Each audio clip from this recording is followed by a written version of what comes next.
pembelajaran tentang penjualan konsinyasi dengan model pembelajaran TPS atau Think Person. Semuanya selamat menyaksikan.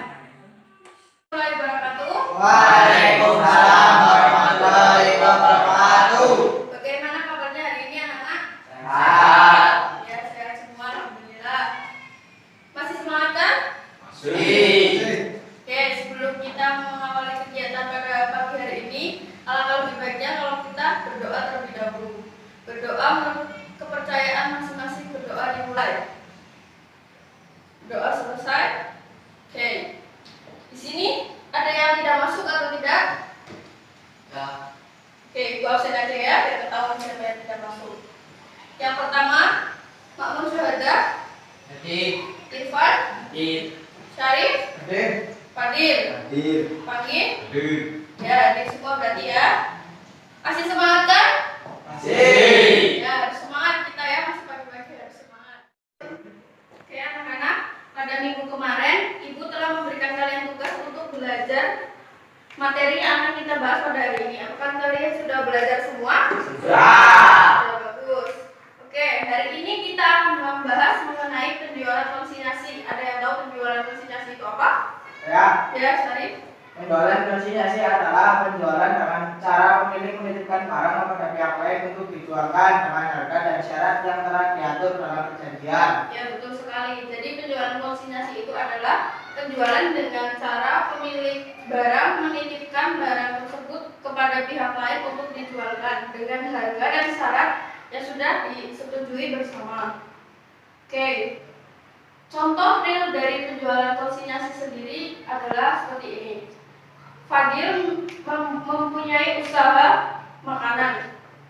Dia berdagang di sekolahan. Tapi tidak hanya dia menjualkan di kelas, tetapi dia juga menjual atau menitipkan di kantin sekolah dan koperasi sekolahan. Nah, itu salah satu contoh real dari penjualan konsinyasi. Ada yang ditanyakan dari penjelasan mengenai pengertian penjualan konsinyasi? Ya. Oke, kita lanjut ya.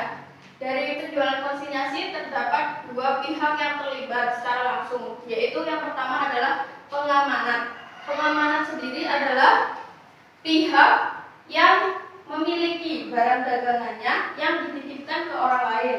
Sedang komisioner adalah pihak yang dititipi barang dagangan untuk dijualkan serta akan mendapatkan komisi dari pihak pengamanat. Dari contoh yang tadi Ibu sudah jelaskan, pihak pengamanatnya sendiri yaitu adalah Fadil, sedangkan pihak komisionernya ada yang tahu siapa? Ya, betul, koperasi dan adik sekolahan, ya betul sekali. Oke, selanjutnya yaitu keuntungan penjualan konsinyasi. Keuntungan penjualan konsinyasi bagi pengamanat yang pertama yaitu memperluas daerah pemasaran. Contohnya seperti tadi Mas Fadil berjualan di sekolah, dia berjualan di kelas, konsumennya pun hanya teman-teman kelas, tapi dia juga menitipkannya di kantin sekolahan serta koperasi sekolahan sehingga konsumennya menjadi lebih luas yaitu teman satu sekolahannya. Selanjutnya yang kedua adalah tidak perlu investasi yang lebih untuk membuat gerai atau tempat untuk berjualan karena sudah dititipkan di tempat-tempat yang bekerja sama dengan pihak pengamanan tersebut. Lalu yang ketiga, dapat mengendalikan harga jual.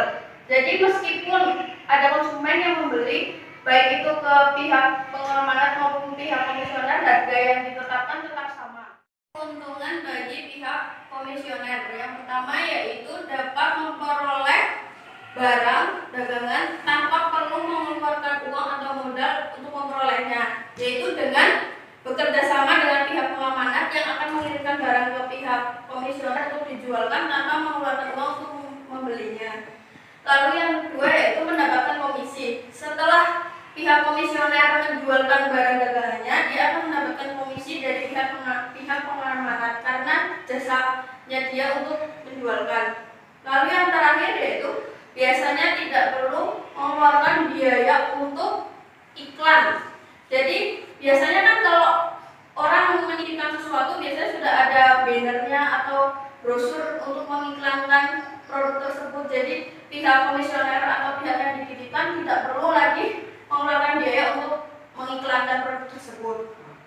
Oke, selanjutnya adalah hak dan kewajiban yang perlu dilakukan oleh pihak pengamanat dan pihak komisioner. Hak dan kewajiban yang pertama yaitu yang dilakukan oleh pengamanat. 1. Pengamanat berhak atas keamanan barang dagangannya. Maksudnya di sini yaitu pengamanat berhak memperoleh keamanan terhadap barangnya yang sudah dititipkan ke pihak komisioner agar barang tersebut dijaga dengan baik agar tidak rusak dan bisa diterima oleh konsumen dengan baik. Lalu yang kedua yaitu pengamanat berhak mendapatkan kepastian apakah produk tersebut terjual atau tidak. Jadi pihak komisioner harus menjual produk yang sudah diberikan oleh pengamanat agar mendapatkan kepercayaan dari pihak pengamanat atau melakukan kewajibannya sebagai pihak yang dititipi. Lalu yang ketiga yaitu pengamanat berhak meminta laporan keuangan atau laporan penjualan yang sudah dilakukan oleh pihak komisioner setiap saat atau secara berkala. Lalu selanjutnya yaitu kewajibannya. Kewajiban dari pengamanat yaitu memberikan komisi kepada pihak komisioner yang telah menjualkan barang dagangannya. Lalu yang kedua yaitu berkewajiban mengirimkan barang dagangannya kepada pihak komisioner untuk dijualkan. Lalu yang terakhir yaitu berkewajiban untuk membayarkan biaya-biaya yang berhubungan dengan proses penjualan konsinyasi yang dilakukan oleh komisioner. Selanjutnya yaitu hak dan kewajiban bagi pihak komisioner. Yang pertama, haknya adalah mendapatkan barang. Jadi setelah bekerja sama dengan pihak pengamanat, komisioner berhak mendapatkan barang untuk dijualkan. Lalu yang kedua yaitu berhak mendapatkan komisi. Setelah pihak komisioner menjualkan barang dagangannya, otomatis pihak komisioner berhak mendapatkan komisi yang diberikan oleh pihak pengamanat. Lalu yang ketiga yaitu penggantian biaya yang berhubungan dengan proses penjualan konsinyasi. Jadi dalam proses penjualan konsinyasi itu biasanya mengeluarkan biaya seperti biaya pengemasan, biaya pengiriman, dan biaya yang lainnya. Nah itu harus diganti oleh pihak pengamanat agar mengembalikan uangnya ke pihak komisioner. Lalu kewajibannya, yang pertama pihak komisioner berkewajiban menjaga keamanan barang, yaitu dengan menjaga benar-benar agar tidak rusak dan bisa sampai ke konsumen dengan baik. Lalu yang kedua yaitu menjual barang dengan harga yang sudah ditetapkan.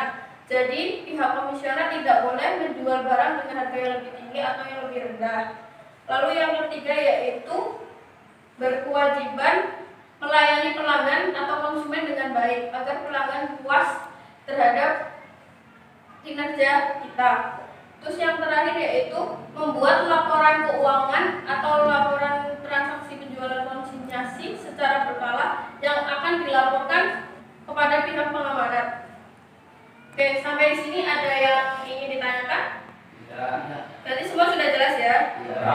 Oke, selanjutnya kita akan masuk ke proses dan penjurnalan transaksi penjualan konsinyasi. Sebelumnya Ibu akan membagi kalian menjadi 2 kelompok. Nanti kita akan diskusi mengenai hal tersebut. Sudah dibagi kelompoknya? Ya. Baik, ini kelompok 1 dan ini kelompok 2. 2. Oke. Dalam pencatatan penjualan konsinyasi terdapat 2 metode, yaitu metode terpisah dan metode tidak terpisah. Dan nanti kalian akan berdiskusi mengenai 2 metode tersebut. Kalian harus mencari perbedaannya dari metode pencatatan tersebut. Kelompok 1 akan membahas mengenai perbedaan pencatatan secara terpisah dan tidak terpisah yang dilakukan oleh komisioner. Sedangkan kelompok 2 metode yang dilakukan oleh pengamanat. Sudah mengerti tugasnya? Oke, bisa dilaksanakan sekarang diskusinya. Yang belakang ya diajak.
Oke, baik. Selanjutnya masing-masing dari kelompok menyampaikan hasil diskusinya. Dari kelompok 1 siapa? Ya, tolong dibacakan hasilnya. Komisioner metode terpisah. Semua laba ataupun rugi yang diperoleh dari transaksi konsinyasi akan disajikan secara terpisah dari laba sampai rugi transaksi biasa. Untuk membuatnya terpisah, maka pendapatan dan biaya yang berhubungan dengan kegiatan komisioner juga harus dipisah. Metode tidak terpisah. Dalam metode ini, semua laba atau rugi yang diperoleh dari transaksi konsinyasi tidak dicatat secara terpisah dari laba sampai rugi transaksi biasa. Pendapatan dan biaya yang berhubungan dengan transaksi konsinyasi juga dicatat seperti biasa. Ya, terima kasih kelompok 1 tepuk tangan. Oke, selanjutnya kelompok 2 tolong dibacakan hasilnya. Pengamanan metode terpisah. Dalam metode ini, semua laba atau rugi yang diperoleh dari transaksi konsinyasi dicatat secara terpisah dari laba atau rugi transaksi biasa. Untuk membuatnya terpisah, maka antara pendapatan biaya yang berhubungan dengan transaksi konsinyasi juga harus dipisah. Metode tidak terpisah. Dalam metode ini, semua laba atau rugi yang diperoleh dari transaksi konsinyasi tidak dicatat terpisah dari laba atau rugi transaksi biasa. Pendapatan dan biayanya pun dicatat seperti biasa. Namun dalam hal ini, pengamanan membuat jurnal pada saat 1. Mengeluarkan biaya pengiriman. 2. Menerima laporan konsinyasi. 3. Menerima uang dari komisioner. Ya, betul sekali. Terima kasih kelompok 2 tepuk tangan. Jadi kesimpulannya sebenarnya dua metode itu baik dicatat oleh pengamanat maupun komisioner itu sebenarnya sama. Cuma mungkin yang membedakan adalah nama akunnya, karena kan yang mencatat perusahaan yang berbeda. Oke, selanjutnya ada yang ingin ditanyakan tidak selama proses pembelajaran ini? Ada yang ingin ditanyakan? Ya. Oke, berarti semuanya sudah jelas ya? Ya. Oke, selanjutnya kita akan membahas mengenai proses pencatatan dan penjurnalannya. Namun karena waktunya sudah habis, jadi kita lanjutkan lagi untuk minggu depan. Jadi tugasnya minggu depan adalah belajar bagaimana pencatatan dan penjurnalan metode penjualan konsinyasi. Oke, siap semuanya? Belajar lagi? Siap. Ya. Sebelumnya ibu mau ngasih tugas juga buat dikerjakan di rumah, buat latihan saja. Kerjakan ya. Kerjakan, jangan lupa dikerjakan. Besok kalau ada yang ingin ditanyakan di pertemuan berikutnya ya. Oke, terima kasih semuanya. Kurang lebihnya ibu mohon maaf. Wabillahi taufiq wal hidayah. Wassalamualaikum warahmatullahi wabarakatuh. Waalaikumsalam warahmatullahi wabarakatuh.